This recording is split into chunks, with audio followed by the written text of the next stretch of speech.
Okay, so in this our final week, we are going to wrap up our conversation about the denomination, Sotoshu, what the central sort of tenets are. We'll talk about the main doctrine. We will talk about sutras, and actually, although this says sutras, we're going to go beyond sutras a little bit, what texts are important for us. Finally, I want to end up with a brief tour of the practice vision for Sanshin itself and how we got there. So that you will know when you practice here, what particular things are we interested in, what particular things do we focus on. I'm going to ask you, sir, to give me a little more headroom. Right? We need to, yeah. I used to work in television. I'm sorry, that stuff, thank you, I have my eye on it. Okay, so main doctrine, sutras, other texts. We'll talk about the practice vision. I'm going to ask Sawyer to put up at the end the diagram of our practice vision and do that on a screen share so folks at home can see. Although if you go to Sanshin source, that's what he's looking at, so you can go look at that at any point. Okay, so our handout has several statements from Sotoshu summarizing what is, the main doctrine. So it has a thing that it says, this is our main doctrine, but I've given you a couple of other clips of text from other Sotoshu related sources because I think they're all pointing to something. So we are all children of the Buddha and come into this world endowed with the Buddha mind or Bushin. However, failing to realize this, we live selfish, willful lives, causing much suffering. If we make repentance to the Buddha and take refuge in him, our minds will come to rest, our lives will experience harmony and light, and we will rejoice in being of service to society. We will also experience the deep faith that will allow us to stand up under any hardship. To discover happiness and a life worth living is the teaching of the Soto Zen school. That's what Sotoshu says that we are doing. Doesn't that sound wonderful? Does that feel like what we're doing here? So, it's focusing on several things, but as we look at the other two things, it's going to become clear kind of what the main points are. So second little clip here says, abiding by their true Dharma, singularly transmitted by the Buddha ancestors, the Sotoshu doctrine is to realize Shikantaza and Sokushin Zeibutsu, or the mind itself is Buddha. This comes from the Sotoshu Shukan, which is its constitution. So its constitution is sort of like its articles of incorporation or its bylaws or something, right? So if you are part of a nonprofit in North America, there's governance documents, right? There's articles of incorporation and bylaws and policies and stuff. So this is part of its governance. And it's focusing on Shikantaza and Sokushin Zeibutsu, which we'll come back to in a minute. This third piece, the Soto sect, is based on the teaching of Seiden no Buppo, authentic transmission of the Buddha Dharma. That should sound familiar. Which has been passed down from the founder of the sect to successive generations. It is based on the teaching of Zazen, and the peace of mind and body that is obtained by practicing Zazen is realized as the form of Buddha, Butsu no Sugata. So, these things, in addition to sort of mentioning authentic transmission again, we've talked about authentic transmission last time, all of these are pointing to two key teachings. One is Sokushin Zeibutsu, mind itself is Buddha. The second one, Igisoku Buppo Saho Kore Shu Shi. Dignified deportment is the Buddha Dharma, and etiquette is the principle or the tenet of our school. So we've run into these before, but it's really useful to know, in the eyes of Sotoshu, these are the two things that we're really focusing on. I think as Westerners, it can be kind of confusing. We are exposed to the entire world of Buddhism, the entire world of Japanese Buddhism. We're conflating that with things we think are important in the West, and we can kind of thrash around a little bit, right? Sometimes and think we don't really know what's the anchor, what's the important stuff. We tend to land on Zazen. Zazen is everything. As long as we're doing Zazen, we don't need to do anything else. And we tend to land on Dogen. Somehow he's been centralized. We know how, but somehow he's been centralized. And we kind of think, well, if it's one of these two things, then that's it, and there's nothing else. Or we kind of don't know what to make of this soup of teachings. So I think it's really interesting to go look and sort of ask Sotoshu, what's important here? What does the denomination think is important? These two things, Sokushin Zeibutsu, Igisoku Buppo Saho Kore Shushi. So, mind itself is Buddha. We could spend a week, 8 hours a day, on mind itself is Buddha. Clearly we can't. So I'm going to say a few things about that, but let me just say, when we're done here, or maybe tomorrow, I have a summary sheet that I have written about this, which I actually use for my own students, my ordaining students. I'm going to post that on the Buddhist Essentials page under this main doctrine sort of drop down so that everyone can read it. You can get the summary of it. You could spend your lifetime, and I hope you will, digging into Mind Itself is Buddha. But rather than read you that sheet, I'm just going to say, I'm going to post that. Please go out and get it. You can hang on to that and use it. So the mind in Mind Itself is Buddha is not the everyday thinking mind of the individual. We know that partly because mind here is capitalized, right? Mind is not a 100% good translation of Shin, but in this case, mind, right? So mind is the action of experiencing this moment in the most direct, the most authentic, simple, pure way. We are taking small self out of that equation. That's why it's a large capital M mind, right? This is not small self mind. This is experiencing this moment and this moment and this moment and this moment in the most direct way without our thought coverings, our opinions, our judging, our labeling, right? So experiencing this moment before discriminative thinking kicks in, before we start writing the story about it, right? So in that moment, there's no person experiencing something. This should be familiar to us as well, right? So we've taken out the separation, the subject-object, right, separation. So there's just this completely interpenetrated activity. Sometimes we call it total dynamic functioning. The universe, I sometimes call it the universe doing what the universe does. There's activity happening, but we're not separating it, breaking it into, there's an I that's experiencing something. There's an I that's writing a story, right? There's just this total functioning. So Dogen says that the absolute Buddha treasure, remember we've talked about the three treasures, absolute, maintaining, and manifesting. He says the absolute Buddha treasure, or awakening itself, is the Buddha of this Sokushin Seibutsu.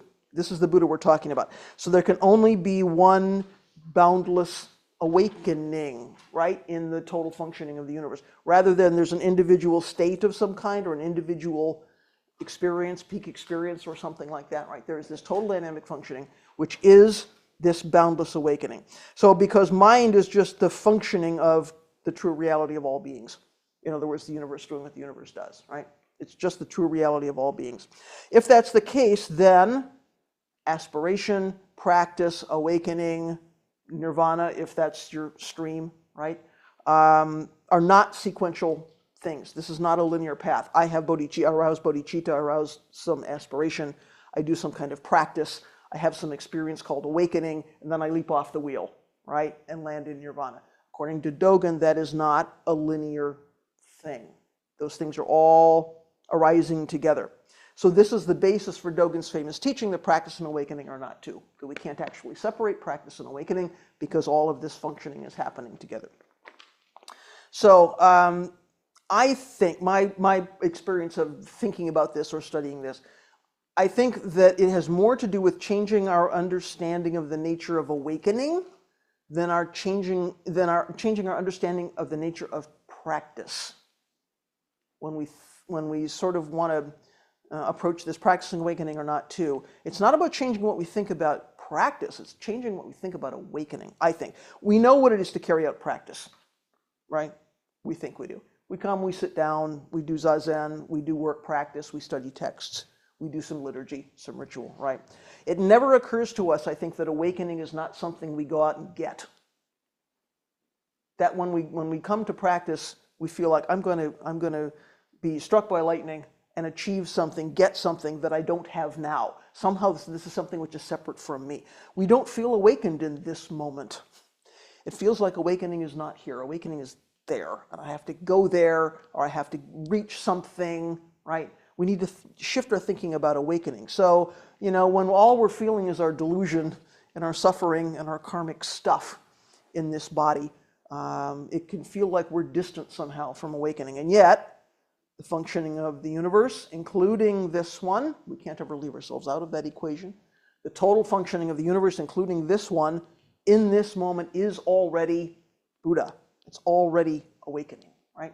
So what this Sokushin Zeibutsu was pointing us to is an absolute view of something. It's not separate from the world of form, right? But can we shift our thinking about what Buddha is and what awakening is, right? And not worry quite so much about what is the practice that's going to get me to that place. So as I say, I'll post the handout. Please go out and look at that, and you can really dig into Soku Shinsei Butsu. The other thing we need to talk about then is this dignified deportment, this Igisoku Buppo piece. What is this piece about dignified deportment? Where it says the peace of Zazen is realized or manifested or embodied or something as the form of Buddha. So one of the two things we know, Dogen wanted to bring back to Japan from China when he went to China to do his training, because he was looking for something, and he meets his true teacher, Tendo Nyojo, and has his awakening experience, and decide, he's going to come back to Japan and bring this practice back. We know there's two things that he wants to bring back. One is the teachings that he learned from his teacher. The other is the Chinese monastic container. So he had some things to say about deportment on that basis, right? How do we function in a monastic container? So he has some things to say both from the point of view of the daily specifics, because we know he writes about how do you use the toilet, how do you take a bath, how do you wash your face, how do you cook a meal. He talks about those things, and he's also talking about it from this point of absolute reality. So we also need to remember the context for his writings about deportment. He was pretty unimpressed by the laxity that he saw in temples around him. He's looking at what these monks are doing, and we know he could be pretty critical when he wanted to be. He called a spade a spade. So he was kind of unimpressed by what he saw in these temples that were full of people who had become monks really looking for free food and a place to live. It happens, right? These are people who were kind of looking for an easy life. That is not the way Dogen approached practice. So he's kind of unimpressed by all of that. So in his own temple, he established fairly high standards for behavior, for deportment, for practice, moral behavior, serious dedication, right, to Buddha's way. The goal being that his temple was actually going to be able to embody this practice that he learned in China. So to manifest it, to realize it, to carry it out, and to pass it on. The reason he thought the monastic container was so important is he said, this is how this practice is going to go forward. This is where it's going to be, this is where we're going to really immerse ourselves in it and embody it in such a way that it's going to live beyond this generation. Because, of course, we know authentic transmission, right, was really important for him. So we might think this is two strange things that he brought back. On the one hand, these very abstract kind of teachings from his teacher, and on the other hand, this really concrete, how do you go to the toilet, practice instructions. We just think it's like he's two different guys. If you look at his writings, some are very specific and some are really out there, and you just think, how do these things come together? And this is how they come together. The deportment is how this is how the practice is going to be carried forward. So so he wrote these detailed instructions about how to carry out our daily practices, everything from brushing our teeth to chanting sutras. He had some very specific things to say, and also how to behave in various situations with different people. How do you meet seniors who are above you in the practice or more experienced than you in the practice, right? So he had very specific things to say. How we conduct ourselves when we are walking down the hall or brushing our teeth, washing our face is just as important as how we conduct ourselves during Zazen or when we're doing a memorial, doing some liturgy. The teaching is not that the world is going to end if we don't do these particular things in a certain way. If your gasho is not, here, the world's going to end. That's not the point of his teachings. It's that each of our daily activities is not different from Zazen. It is nothing other than Zazen. It's the same Zazen mind, whether we're cooking a meal or emptying the cat box or putting on a robe or sitting Zazen. So all of those things are complete manifestations of Buddha nature. So Dogen says that awakening is nothing other than eating rice and drinking tea. All right? So our simple daily activities and the way we carry those out is important. I've heard this phrase, Igisoku Buppo Sahukore Shushi, summarized as what we do is important and how we do it is important, if you want a simple way to think about that. What we do is important and the way we do it is also important. So the content of our deportment, if you will, what we're actually doing or saying or making or creating, in some ways is less important than the enactment of Buddha nature itself. And I think one way we can think about that, I think that's how we can sort of wrestle with this idea that every activity we do is not different from Zazen. So the content of what I'm doing, whether I'm cooking a meal or I'm washing a dish or I'm cutting the grass, walking the dog, the content of that in some ways is not as important as how I'm embodying Buddha nature in that moment. Am I doing that thing with attention? Am I carrying out precepts when I'm doing it? Am I, sort of letting go of small self? How am I carrying out that moment by moment activity? So it's the unhindered way that universal functioning goes on rather than the specifics or the outcome of that activity. So for instance, we have people sewing robes at the moment, right? Yes, they're going to come out the end of that process with a robe. And as we talked about this morning, the process of sewing that robe is an enactment of something, and that is also important. So whether or not the stitches are crooked is a thing, and also the way we conduct the practice of creating that robe is also important. So enactment rather than attainment is a way that we can think about that. What are we enacting? It's the same mind that we use when we say Zazen is good for nothing, right? The act of doing Zazen is important. So enactment rather than attainment. So the conduct of the Dharma talk or the chanting, perhaps rather than what gets said. The cooking rather than the meal, the outcome, right? The washing rather than the clean dishes. We're always hearing things like we don't wash dishes to have clean dishes. We wash dishes to wash dishes. And yet, in the world of form, we need clean dishes. We don't want to get sick, right? And yet, in the world of form, what I say in a Dharma talk is important. So we get to carry both of these things. We need to not forget one side or the other side. So by emulating or enacting or repeating the conduct of Buddhas and ancestors and senior practitioners, we learn with the body. This is a lot of what we do in the training temple. Westerners arrive in the training temple and they want checklists and handouts and why are we doing this? And that's not the way learning happens, right? They simply say, ring this bell, hit this han, move here, do this, go like that. And it's not about we're going to do an intellectual analysis of why we're doing things. We're there really to learn with the body. So a way of entering into that space of awakening with our seniors, with Buddhas and ancestors, is to emulate their conduct. Take on the characteristics of an awakened being.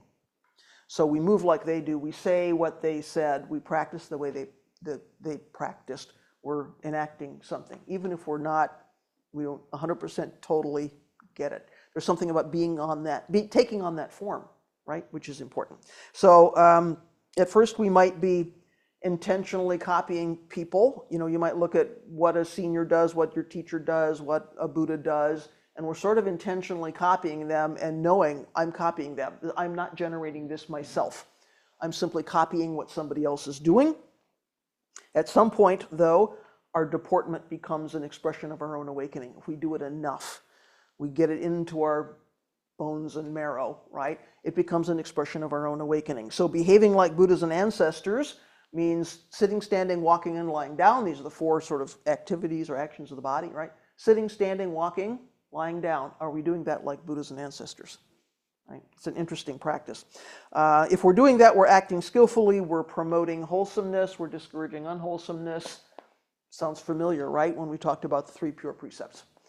We're taking that on and doing that with this karmic body. So there's this really interesting intersection happening here. Something absolute is happening, and it's happening with this very specific karmic being. So we get to live in that intersection. But Dogen tells us several times in the Zui Monki, if we want to practice the way, we should conduct ourselves the way Buddhists conduct themselves without any expectation of reward. So again, we're in this not for some kind of gain. And again, we're back to practice and awakening or not to. So we can see how these two teachings, Sokushin Zeibutsu and this Igisoku Buppo, we can see how they're both pointing to something about this practice and awakening or not to. We're not practicing to get something later on, which is not here now, that we don't already have, and we're not minding our manners in order to avoid showing disrespect, which is really interesting because when we think about conduct, deportment, being polite, usually we would take that on in some way that's about not being disrespectful or about showing respect. And certainly when we're in an environment like this, we feel like we should be respectful. New people are often worried about doing something which will be taken as disrespect. It can't be, because if you've never been here before, you wouldn't know what to do, right? So we're coming at it at this kind of level that's about social acceptance or not making people angry. And it's not that that's not important, it's that that's not the whole story, because that's an outcome, right? That's taking on deportment as a means for something. And there's also this there's also this aspect of deportment which is not about that, which is simply enacting Buddha nature, or acting like Buddha. So I think it's really an interesting layer. It's an interesting aspect of this teaching, right? So our deportment is completely the Buddha living out the life of Buddha. So whether or not we're wearing one of these things, right? Our deportment is completely Buddha living out the life of Buddha. We are already Buddha. It's not something we're doing for the sake of something else. And we keep hearing this teaching, right? And this is yet another way that that's manifesting for us. So this is undertaking the way for the sake of the way, if you will. We hear about this in Zuibonki and in other places, right? This is why, late in his life, Dogen starts to favor this monastic container over lay life. Not that lay people themselves are incapable. It's not about the people, it's about the container, right? In his world, there was lay life and a monastic container. In our world in North America, that's very much hybrid. Our practice here is very much a mixture of what was, Dogen and others doing in the container and what were lay people doing. This is really sort of an unprecedented mix hybrid, right? So I think what we can take from his interest in that monastic container for today is he's interested in seriously practicing in some way which has some concern for our deportment, for forms. So temple container reinforces our commitment to that kind of deportment, right? All our energy goes into practice. If you're not, so if imagine you're a monk in a temple, right, in Japan or in Dogen's day, all your energy is going into practice, right? Rather than being distracted by family responsibilities, running a business, tilling the fields, right, doing the things that are outside of the temple kind of in lay life. So again, not a comment on the people, it's a comment on the practice circumstance, right? Temple life is ideal because there are expectations for conduct. Everybody agrees who lives in the temple, this is the way we're going to behave. And there are not the distractions of outside things. So our conduct is reflected back to us in a sort of a closed loop in a kind of an interesting way. So I think that's where he's going with that. So this is a teaching, I think, that encourages us to ask ourselves, who is it that's carrying out this dignified deportment? In other words, what's the nature of the self in all of this thing? So next week in this group, we go back to reading Toto-san's article about the structure of the self. I think this is in some ways asking us to investigate, is there a me that's sitting up straight, that's wearing robes in a certain way, that's doing a ceremony a certain way, that's not coming into the Zendo chewing gum, with a toothpick hanging out of your mouth and slouching around, right? I mean, what is happening here? This is another gateway, I think, into that investigation in a kind of an interesting way. So, if I'm already Buddha, if I'm not trying to get something, then how do I act, right? The question is, how does a Buddha act? How does a Buddha move through the world? If there's no me in here that's getting something out of that, like what does that look like, right? How do you function in this moment, not in the abstract, but with what we're doing, with this body and mind, like right now? How do we walk through a room? How do we open a door? How do we handle objects? How do we talk to people? How does a Buddha do that? Like, how does a Buddha get in the car and turn the key? It's a really interesting sort of moment-by-moment question. Am I just doing things to sort of go through the motions? Am I not really investigating what's happening? Am I doing things to shore up my ego, right? We have a million chances in a day to say, what is this Buddha doing with this body and mind? So if we're paying attention, we're conducting ourselves as Buddha, moment by moment by moment. Now, interestingly, that can't be what we think Buddha is. We could be conducting ourselves in a way which is about my idea of Buddha. This has to go beyond that, right? Every moment is an opportunity to manifest that Buddha nature with some kind of intention. So if we're the ones carelessly slouching around, hands in the pockets, robes on crooked, sitting sprawled out in the Zendo, feet toward Buddha, right? We're kind of missing the mark. We're missing an opportunity with our deportment to really, in this moment, pay attention to this moment, right? It's not the dignified conduct of practice and ancestors, of Buddhas and ancestors. So like what's going on there, right? So I think that's what that phrase or that teaching is pointing us to, right? So we have, I think, for main doctrine, we've got two things we can investigate. Again, these are lifelong investigations. One is Soku Shinsei Butsu. Mind itself is Buddha. What is mind? What is Buddha? How are they connected? And also, what are we doing with this karmic body and mind to embody the way Buddhas and ancestors are? Quick questions about main doctrine. Of course, there's discussion time at the end. Quick clarifications, anything anybody wants to throw out before we move on to sutras? Well, I do see the word of heart and mind with mind. But I also remember reading an essay by D.T. Suzuki called the Zen Doctrine of No Mind. No mind. So can you bring our minds and our no minds together? Well, that could be a week-long conversation also. I think the point for today is we need to go beyond what we think mind is. Right? We need to not have any ideas about mind with a capital M. That's very difficult for us because we're using the mind to investigate the mind. How do you do that? It's like pulling out your cushion while you're trying to sit zazen. It sets up a duality. It sets up a duality. So in the largest possible sense, we have to get rid of our sort of dualistic thinking about mind, what mind is. Because we know mind with a capital M is not something this mind can grasp. So already we're in trouble. So this is why this is a lifelong conversation. Just simply understanding mind itself is a lifelong conversation. I see Stefan's got a hand up as well. Ooh. Stefan, are you out there with a question? So also no Buddha? So also no Buddha. If we're, yes, if in the absolute, so if we want to take the absolute position that says there is nothing which is not Buddha, and we also need to not cling to our ideas about what Buddha is, then yes, you're absolutely right. Absolutely right. Okay, let's shift briefly to this whole section about Buddhist sutras.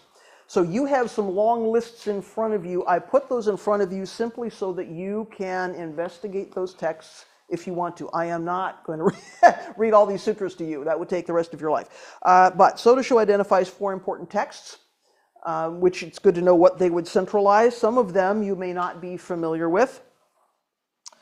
I'm going to pull up my copy of the handout, so I'm looking at what you're looking at. So, Meaning of Practice and Verification of the Shushogi, Heart Sutra, or Hanya Shingyo, Avalokiteshvara Bodhisattva Universal Gateway Chapter, sometimes just called Universal Gateway of the Lotus Sutra, and the Lifespan Chapter, also of the Lotus Sutra. So these 4 things, Sotoshu itself would say, are central texts. These are not texts that we typically study, like Genzo-e, right, or like Dharma study.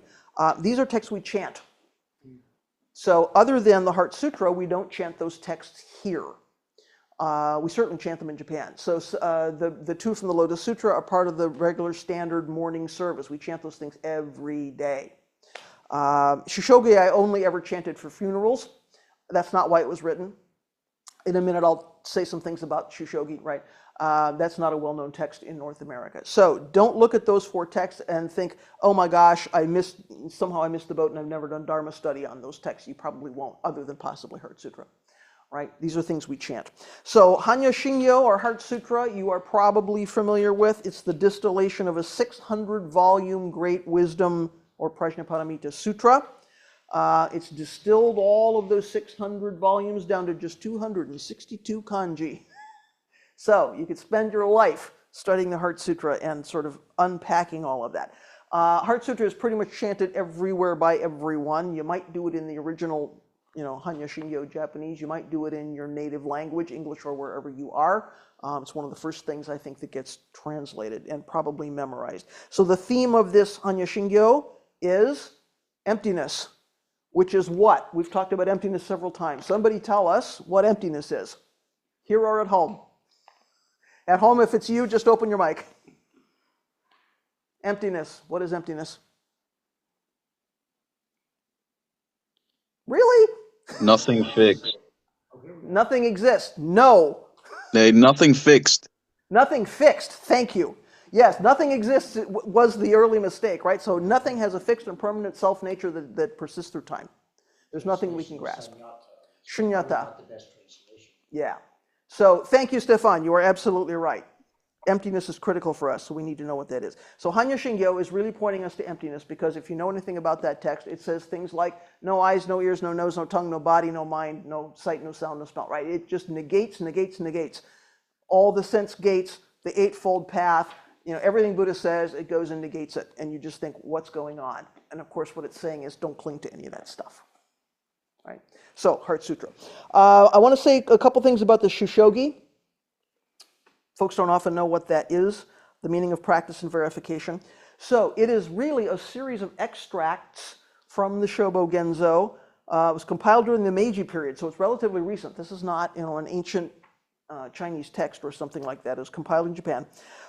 It played a major role in popularizing the teachings among lay people. So this was a text that was really created in order to bring it to lay people and to bring Dogen's teachings to lay people. So it has 5 short chapters. It has an introduction, and then it has repenting and eliminating bad karma, receiving precepts and joining the ranks, making the vow to benefit beings, and practicing Buddhism and repaying blessings. So it's talking about things like giving and cooperating and beneficial action and all those good things that we want to be doing, whether we're living in a temple or not, right? It's also got some underlying themes about shikantaza and sokushinzei butsu in everyday life, because remember, this is a text aimed at lay people, right? So how do we take those important key Sotoshu doctrines and make them accessible and moment by moment and things that we can live and practice with kind of all the time? So I think this is not a well-known text in North America, because we tend to go straight to the Shobo Genzo. We're not going to a sort of a compilation of themes from the Shobo Genzo. We go straight to the Shobo Genzo, right? Which I think in Japan is not what many lay people would do. Not good or bad, not just different. I think we've kind of bypassed the Shishogi because that's not the way practice has been promoted or shared, right, in this country. However, it's been translated. You can find it. I encourage you to read it. There's also a Baika song about the Shishogi. There's a verse for each of the 4 each of those 4 main themes. I've done it. So you can investigate Shishogi. There are 2 additional sort of representative books, is the way they're termed, that everyone would say we should probably know something about. One, of course, is the Shobo Genzo, Treasury of the True Dharma Eye. This is Dogen's major work, which exists in multiple editions with different numbers of fascicles. So these are teachings that he gave between August 1231 and January 1253. So this covers a big chunk of his life. Up until he died, he was still working on Shobo Genzo. So the main point, or the eye, of the true Dharma that was inherited by the successive ancestors following Shakyamuni. So remember, Dogen didn't think he was out to create a new sect. He thought he was simply transmitting Buddha's true teachings as they had come down through his lineage to him. So people spend their whole lives and careers studying the Shobo Genzo. Todo-san often, when he's doing a Genzo-ei or he's doing a series of lectures, he's talked about his own translations of the Shobo Genzo. It is not an easy text to sit down and read. I encourage you, if you're reading it, to find a commentary or to listen to Todo-san's lectures on these things, because they need to be unpacked. If we take that Shobo Genzo out of its context in medieval Japanese Buddhism and history, there are things we can't understand easily. So if you read it and it feels opaque to you, that's not because you're not bright. It's because it's a difficult text for us and we need help, right, to understand it. The other important representative book is the Denkoroku, and I think we've talked about that here when we talked about transmission, so transmission of the lamp, right? Denkoroku is Keizan's teachings to his monks, to his students, at Daijoji beginning January 1300. So this one comes after Dogen, right? Dogen lived from 1200 to 1253. This is Keizan's teachings from 1300 on. He is tracing the history of the first 53 ancestors. So he's starting in India, he's moving through China, he's moving into Japan, up until himself, because he can't, of course, go any farther than that, right? So he's telling how the Dharma was correctly transmitted. Again, we have this theme about authentic, correct transmission of the Dharma. He's saying, here's how the first 53 ancestors woke up. So for each of this, so he's got a chapter for each of these ancestors. There's a biography. This is an interesting way, by the way, to learn about our lineage, because there's a biography for each of these 53. There's a primary theme about their awakening. We hear the conditions, the story, for how they experienced awakening, what brought that about. We have some commentary from Kazon. He's telling us how to practice with this in some cases, and a concluding verse. So it's a fairly comprehensive look at each of these 53 ancestors. Clarification. Yes, please. There's the Chinese transmission to Len. Is this something different than that, or is this his version of it? There is an earlier Chinese version, and this is his version with his commentary. So he was using this to teach his own students. Right. And what we have is his version, his take. Yeah. There are certainly accounts of awakening before this, right? But this is sort of the version coming from Kazon as one of our two ancestors, of course. That's the one that we've latched onto. Yeah. Okay. So those two texts, Shobogenzo, Denkoroku, worth studying. Those do exist in English. We can find them, we can study them. Yeah. From a Dharma study point of view, and North Americans tend to like to do Dharma study because we like to use our intellect. There are 6 more texts that we probably need to be familiar with on your handout: Lankavatara Sutra, Vimalakirti Sutra, Diamond Sutra, Hanya Shingyo, Prajnaparamita literature, Avatamsaka Sutra, or the Flower Garland, and the Lotus Sutra. Lotus Sutra was particularly important to Dogen, so it's good to have some familiarity with those. On your handout, I think I've given you a one-line summary about each of those, so you kind of know, oh, you heard something somewhere, a story from something, which one was that probably in, right? So all of those are worth spending time with. Lotus Sutra, we have a lot of stories and parables that we hear, particularly from Dogen, that we can trace back to that. Avatamsaka is the same way. You may know that I'm working on a long-term series for Dogen Institute. There's a column every month called, I Vow with All Beings or something. I've taken all the little verses. There's 140 verses in the Avatamsaka Sutra. Talk about one every month. So there's things in there that are good to just be aware of and be familiar with. So in general, for us as Buddhists, of course, everything starts with the teachings of the Buddha. So sutras are important because they've recorded what was Buddha saying to his students at the time. It's a sort of a collection of his sermons or teachings, if you will. So we know nothing was written down in Shakyamuni's lifetime. This was not the way things were transmitted. This was all committed to memory. And it wasn't written down until about 100 years after he died. So after he dies, some of his disciples get together. They're concerned that they're actually wandering away from or forgetting some things that Buddha taught. So they want to get everyone together and go, what did Buddha actually say? And then write that down so that there is sort of a agreed to official record of what he was teaching. So they held a council to collect and organize and come up with a standard set. And there's stories about the council, which you can read history about that. 3 disciples were particularly important in that effort. One was Mahakashyapa, who sort of led the charge overall. We have Ananda. Ananda was an attendant to the Buddha, and he had the best memory. So he listened to everything Buddha said and remembered it and was able to sort of parrot that back. The third one is Upali. Upali was the expert on the precepts. So that's how we know some things about the precepts. So everybody compared what they knew or what they had heard. They come to agreement. Now we have something we call today the Pali Canon. So we have an agreed upon set of teachings. Now you will know, if you dig into sutras at all, there are sometimes multiple versions. Parinirvana Sutra has, a Chinese version, a Sanskrit version, a Japanese version, right? So you need to, again, look at the source of what you're looking at. There are multiple versions of these things somehow that have developed and changed over time. So in addition to sutras and precepts, there were shastras, or studies, commentaries on some of these texts, on these 2 kinds of texts. Kind of makes up the third basket of something we call the Tripitaka, or the 3 baskets of texts. So more texts keep getting added, created over time.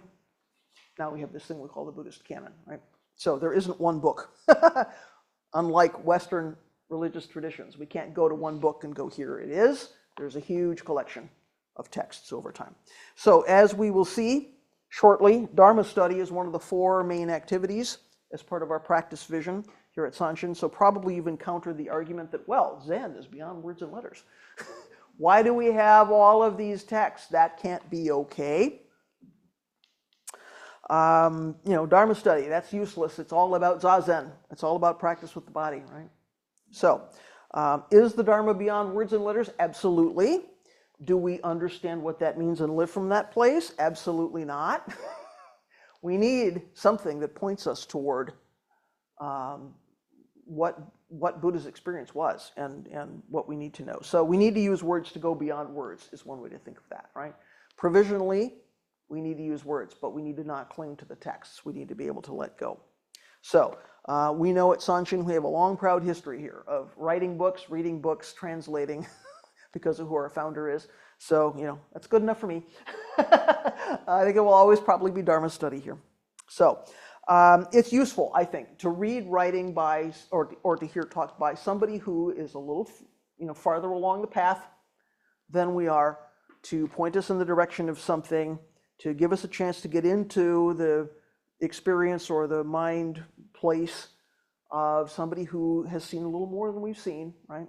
So reading text, studying text, reading books has its place. I think it's useful. We need to, though, approach any kind of text or even a Dharma talk with an open mind and some flexibility, because we might read things that make us uncomfortable, things we don't agree with. Oh, that seems superstitious. Oh, that seems like something supernatural. Oh, that doesn't apply to my life in 21st century North America. Okay, we certainly need to bring some critical thinking to our study, and also it's useful to look at our reactions and go, I'm really uncomfortable with that. What's going on there? Because that says something about our own perceptions, right, where we may be stuck. We certainly don't need to accept everything lock, stock, and barrel. I mean, we know Sotto-san says when it comes to reincarnation, well, I don't really believe in that. But he also knows that there's something useful in that we can learn from, right? So open mind is good. Critical thinking is also good. Sometimes we encounter something and we think, well, if that teaching was true, gee, I'd have to change what I think this self is. Not easy, right? So text can crack something for us, right? It can be a helpful part of our practice. We just need to be free from fixed views, because these things can point out where we're stuck. They can also be a bit inspiring. If you're reading writing by somebody who's been practicing for a long time, it can kind of make you go, wow, there's something to this. Like, here's somebody that really sees something, and I'd like to see the way that person sees. I'd like to kind of move through the world and experience the world in the way that that person does, right? Now, nobody can practice for us. Simply reading that text is not going to give us anything we don't have. And yet, right, there's something there that, yeah, it's like that person is living in a way that inspires me to live in a certain way, right? So all of those things can kind of open doors from us. It can encourage us to do the same thing, get to the same place. So study is one of the ways we traditionally cultivate wisdom, and we know wisdom is important in this tradition. So we're moving from seeing and hearing, right, reading a book, hearing somebody speak, to thinking, reflecting, considering, embodying.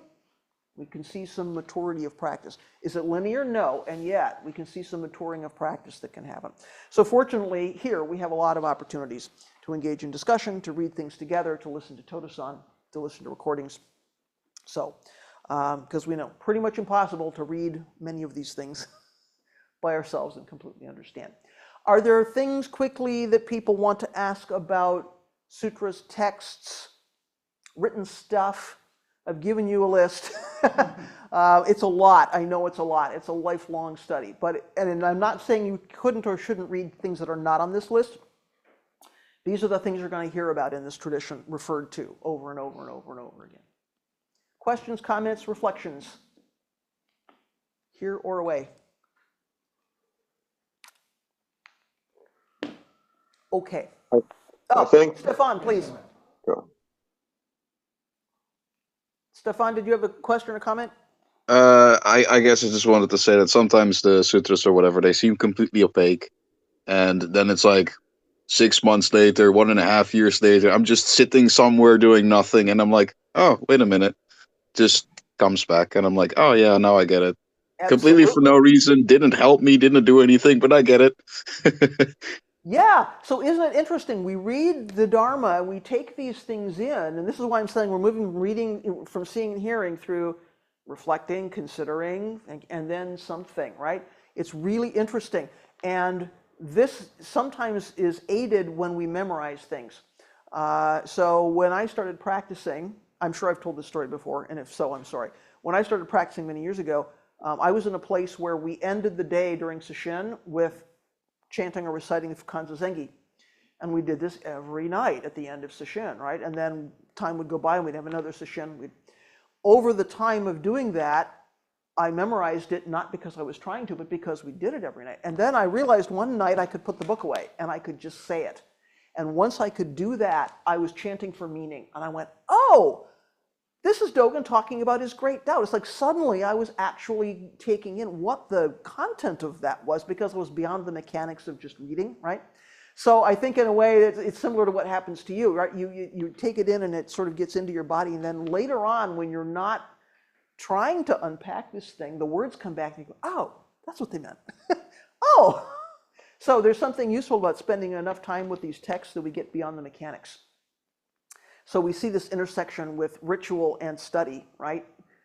We may be studying a text and then we may go chant that text and we may do it enough that it just becomes part of our being, right? Which is kind of interesting. So thank you for that. I think I saw, did I see another hand? Yeah, Rewan, did you have your hand up? I did. And you mentioned, like many of these, or maybe all of them, depending on how you look at it, are not so much to be read kind of word for word and try to figure out like that. Especially like the flower garland. I don't know anybody that can just read it word for word and try to like figure that out. But what really kind of started to open up a lot of these for me was when I kind of just experienced them, right? Just almost like listening to a symphony or, chanting, of course, right? Just being able to let go of like that type of mind that's trying to, what am I going to get out of this? Because a flower garland, go ahead and try to do that. This is it. I'm gonna tell you. See, that thing is, yeah. 1,600 pages, I think. I've been through it. I'm on my third time through it. And it's, early on, I was fortunate enough just to I just was like, I don't know. I just let go and I listened to it, to somebody reading it. And then all of a sudden, it just started to open. I can't say figured it out. I can't say fully understand. I can just say open. It became much more open. Right. Yeah. I think it's a really important point that you brought up.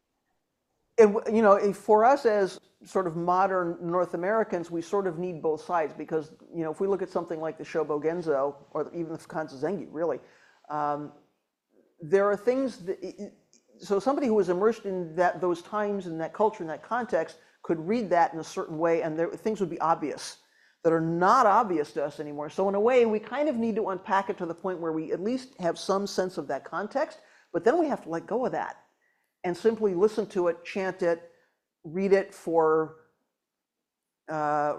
in a sort of a not so intellectual study kind of way, right? So chanting is a useful practice in that way. You couldn't certainly chant that entire book. I mean, it'd take you the rest of your life. There are certainly stories about people chanting the Lotus Sutra, and that would take you the rest of your life too, right? But we really need to come at these texts with more than one approach because this is not like reading a textbook. We need to understand enough that it kind of gets into the body, but there's a point where we have to let go of that and simply be immersed in it, right? So yeah, that's both of you now have sort of made that point, and I think that's really helpful. Because Westerners, I think we tend to come at things in an academic way and think that that's the only way. If we're talking about study, that means this. And actually, when we're talking about study, we're talking about study with body and mind. Zazen is also a study. It's a study with the body. So is ritual, right? So again, we need to sort of shift our thinking about what the words mean. I see a hand, but I can't see the name. It's Stefan. Stefan, please. Yeah, I think also because we're all sort of different, I think sort of like different modalities will help different people, even at different types, easier. Absolutely. And as you've said, it's really interesting because at one point we read a text and it means something, and then we come back to it in a year or 5 years or 30 years. Oh, it means something else, right? Because we're in a different place in our lives. Maybe we were coming at it in a different way. So yeah, I mean, certainly some people learn by eye, some people learn by listening, some people learn by kinesthetic learning, with the body. So we need different practices. In a minute, we're going to look at the practice vision, and we're going to see here we've got 4 different main activities. So there's a gateway for everybody. Text is one, and there are multiple ways into texts. So other things about sutras and text, please. I think I've maybe heard you say it, but I'm curious what you think if you didn't say it. I think I've heard that Dogen thought that you could express reality through words. Yes. So that's another week-long conversation. And yes, so the short answer to that is yes. He says even if what you're saying is a falsehood, it's 100% true because it is the reality of this moment. So everything that is the reality of this moment can't help but be 100% true. And yet, maybe what you're doing, maybe your activity is telling a falsehood, intentional or not. So the people who say words can't 100% express reality because by their nature they're dualistic. If I say this is a piece of paper, then there's something which is not a piece of paper. And yet we know this is connected to everything. So how can you make a distinction? I'm speaking very quickly about complicated stuff, and I know that, right? So Dogen is saying, how can words not 100% express reality because they're not separate from total functioning? He negated the earlier statement that patriarch painted cakes do not satisfy hunger, and he counters that by saying, well, yes, they do. Because Dogen was who he was, yes. If you're interested in digging into those teachings, let me suggest you look at and I'm not speaking only to you, but to the group, look at the Intro to Dogen, the 6-part Intro to Dogen that's out on YouTube. You can also find it on Dogen Institute, because I actually dig into some of those themes. Language was a big thing for him. I think I did an entire lecture on Dogen and language, and how he uses language. Okay, there you go, that's probably where you heard it, yeah. Because the way he uses language was really important to his perception of reality and how he was transmitting that, right? And it's really easy to get tangled up in it because it's in translation for us. It's hundreds of years later, and he used language in really unusual ways that don't translate to English. So it's easy to kind of miss what he meant. So this is a real case for those that are doing sutras without the intellectual, It's like, this is a real case of you need to just sort of take it in and let it percolate because it's not so easy. Okay, let me quickly show us the practice vision, and we're almost at 8 o'clock, and I'm looking, I see one more hand. Let's take Stefan, did you have a last comment? Yeah, I'm a little bit sort of torn on this, unseparated reality thing where I'm like, all we have is these skandhas. So is there a differentiation between the experienced reality and the reality supposedly beyond that? Because in the experienced reality, words are very much a real thing. Mm-hmm. Yeah, well, so you're talking about form and emptiness and going beyond form and emptiness, right? So are those two things separated? No. Do we need to provisionally work with things that have form and things that don't have form? Yes. So again, that's another large conversation. Are they separate? No. And yet, right, we can't only live in the world of... I know that they're not separate, but in the way that we talk about things, sometimes I'm kind of confused which one we're specifically talking about. Yes, well, and that makes a lot of sense. And again, in this way, words can be a bit of a problem because if we're talking about emptiness, we're drawing a border around something, right, that doesn't have a border. That's another large conversation. Okay, I want to quickly just put the practice vision in front of us so that we know where to look for that. If you're coming to practice here, you kind of know what the simple things are, just to sort of give us a compass, right? So, while Sawyer puts up our practice vision here, sort of the main theme, if you will, of our practice vision, realizing the self without relationship to others, which includes everything. So we're talking about non-reliance, and we're talking about interconnectedness. Now, you look at those two things and go, they are not the same. How can we possibly intersect not being in a relationship with others and including everything? That's what gives this, I think, some juice, because that's an interesting intersection. So, without relationship to others, well, we're doing Zazen, we face the wall, so does the teacher, nobody's watching us, we're not practicing to make somebody else happy, to satisfy somebody else's yardstick, nobody's pulling us along, so we decide to get ourselves on the cushion, or in front of the sutra book, or whatever we're doing. There's nobody kind of forcing us to get here, so we're going to decide ourselves. We're going to come in and practice and do these 4 things. If it comes to Zazen, What are we doing with that time? Are we daydreaming? Are we writing stories? Are we making a shopping list? Or are we actually taking the posture, keeping the eyes open, breathing through the nose, and letting go of thought? What are we doing with that time? There's nobody to stop us from sleeping if we want to sleep, right? So there's no sort of relationship in that way. There's no us and them. There's no subject and object between people in the Zendo. If you want to look at this way, we're alone together, right? Everyone's alone doing their practice. No one can practice for anybody. So it kind of harkens back to Buddhist India, where the practitioners did not get together in one soto, in one room to practice. They were doing their practice in their individual hermitages. So they were alone together in their own kind of interesting way. Sawaki Roshi's students kind of did the same thing. So when he was traveling a lot, he was not always in the temple. When he was not there, students carried on, right? They were practicing without him, so they're carrying on their own, doing their own Sesshin practice, including Uchiyama Roshi, when he wasn't there. And so they weren't reliant on him in that way. He wasn't sort of driving them. So it's all about our own aspiration. Nobody's forcing us to practice.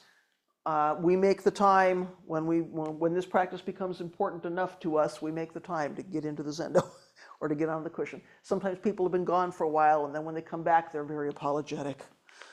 Oh, Hoko, I'm so sorry, I haven't been here. Well, you had things to do in your life, and when this becomes important, you'll be here.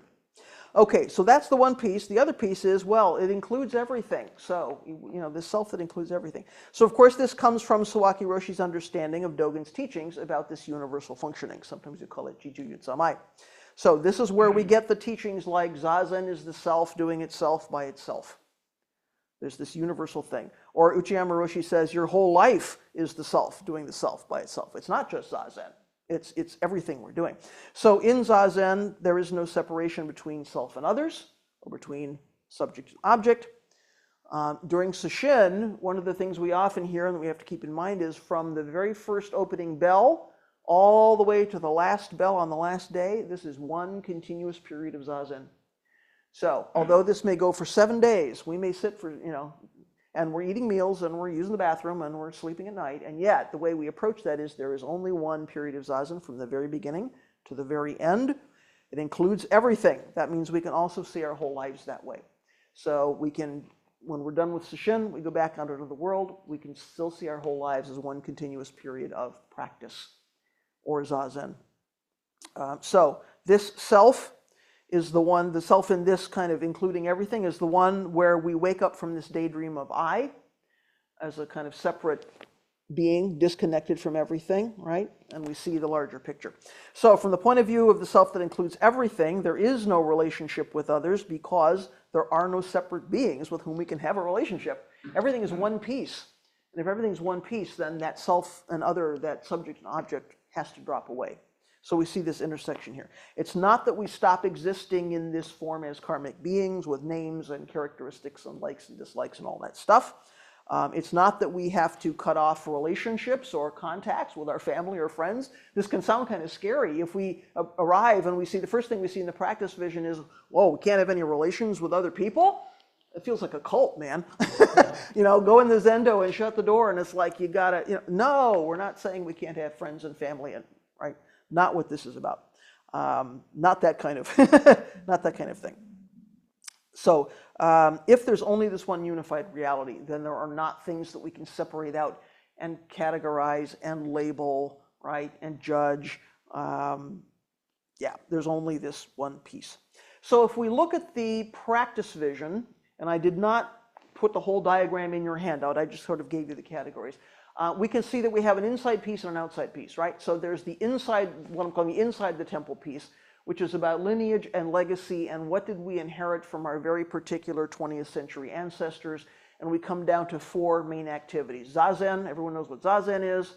Work practice, which is not the same as volunteer work. Work is, everything from, cleaning the building and growing the food to washing the dishes and, work practice. Study. In this case, usually it's Dharma study, we're studying a text, something like that, and ritual. So these 4 things, Zazen, work, study, and ritual, are our main activities. Everything is going to derive from or be a part of those 4 umbrellas, right? So ritual being not only the forms, the simple forms we use, but also ceremonies, activities that some of them are going to happen every morning, some of them happen once a year, but all of that sort of ritualized, deportment specific behavior. So those are the four things very quickly that we concentrate on, what I'm calling sort of inside the temple. It doesn't mean we don't do work practice outside or we don't sit at home. It just means that's kind of where those things live. Then we've got this outside piece, which is the outward facing.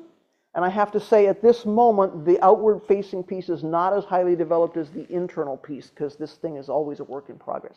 But we've got four areas that I want to focus on for the outward facing Sangha and society kind of piece. One is environmental. We not only do we happen to have several subject matter experts within the Sangha that help us practice with the environment, but we know from last week, looking at the kind of social activities from Sotoshu, environment was one of them, right? That was a big piece. So for us here, it's not so much about sort of being an activist in the world, although you could be. There are things we can do here to simply be good stewards of the land and the resources that we have. So we're looking in this year of tangible thusness at things like how do we grow food, how do we make best use of those resources, what are we doing with our own grounds, are we wasting water, are we, right? So there's all of those things. There's lots of larger teachings in there that we can look at about coming from Dogen. How do we understand nature? How do we interact with nature? What are the teachings that we have, right, from all of those studies? So for instance, if we look at Toto-san's book on mountains and waters, we have opportunities to dig into that, like for years. The second one here is ethics. This is where precepts fall. So those that are making Raksu and about to take precepts this year, for instance, this is where our study of precepts, morality, all of that happens, right? It just simply means we have some responsibility in the world to other beings. That can look like a lot of stuff. So it can be precepts, but it can be other kinds of things, right? It might not be the 16 precepts directly, but just how are we in the world? We're not in isolation. What we do affects other beings, and what does that look like? So you quickly see how these four things are actually not separate from each other, because how is that separate from environment in some ways? Third one is human relationships. I put that in there because I think putting some attention on specifically human relationships, because we have relationships in the environment, right? We have a way to address those. When we're looking at things like what we're calling the loneliness epidemic, when we're looking at just angst, suffering in the world, but it can also be our family relationships. How are we treating our parents and children and bosses and neighbors, and just all of that is a really fruitful ground for practice. So again, in many ways tied with the ethical piece. If we look at precepts like, not engaging in sexual greed, not being angry, all that stuff, really there's lots to work with there. Finally, the last one, creativity. That started life, when I created that section, it started life as Buddhist material culture. And I got pushback from my peers, from my mentors, my mentor teachers, saying, what is that? Now, where I was going with that was,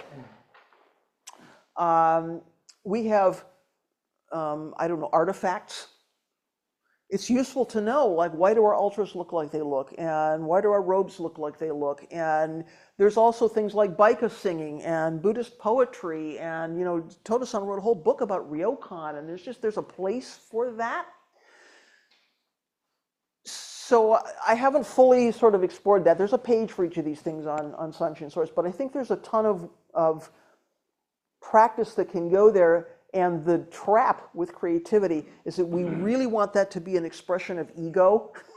I want to do painting in order to express my ego, or I want to do dancing, or I want to do singing, or make things or whatever, as an expression of my ego. And so I think our practice opportunity there is really kind of subtle. Right? What are we doing? What are we expressing? I've not fully gotten down to the bottom of that one yet to really know where we could go with that, but I think there's a ton of opportunity. So we can start by looking at the things that exist, the painting, the poems, the artifacts, right? The things that exist. And then I just think there's tons of interesting conversations that can happen there. Yeah, there's just all the do's, all the ways can fall in there. And of course, a lot of that doesn't fall into any one category. It just kind of, there's a finger in all of them, right? So I'm really excited about that piece because I think we're going to do some stuff that nobody's done before here, right? I just think there's some really interesting, juicy intersections there. If I could just free up the time to start fleshing that out. So what I've started with on the practice vision in the last year, this year, and probably next year is to really dig down into the internal piece, the Zazen work study ritual, so that we really, really understand the practice we've inherited from our 20th century ancestors. So we're really quite confident and very stable and mature about what we're doing. And then I think we take that and push it out and say, what does that look like under this Sangha and society, right? If we're really solidly practicing, what does that look like in the world? That could be super cool. So, yeah, I mean, there's lots of ways that can manifest, right? So that was a very quick tour. And let me just say, please, as you're sort of thinking about where you want to get your feet wet in this practice and where you want to engage and how you want to connect, go out to Sanshin source, spend some time with this chart. It's linked. You can see all the underlines there. It's linked to whatever we already know about pieces of the practice vision. Like under ethics, there is a big section there about precepts. If you're headed for precepts, it'd be good to look that over, right? And all of these things are going to continue to grow. So Sanshin Source has grown exponentially since I started it, I'm happy to say. It's a place to collect stuff. And it doesn't have to be stuff from me, right? If we have other teachers doing things and other resources to add, let's do that.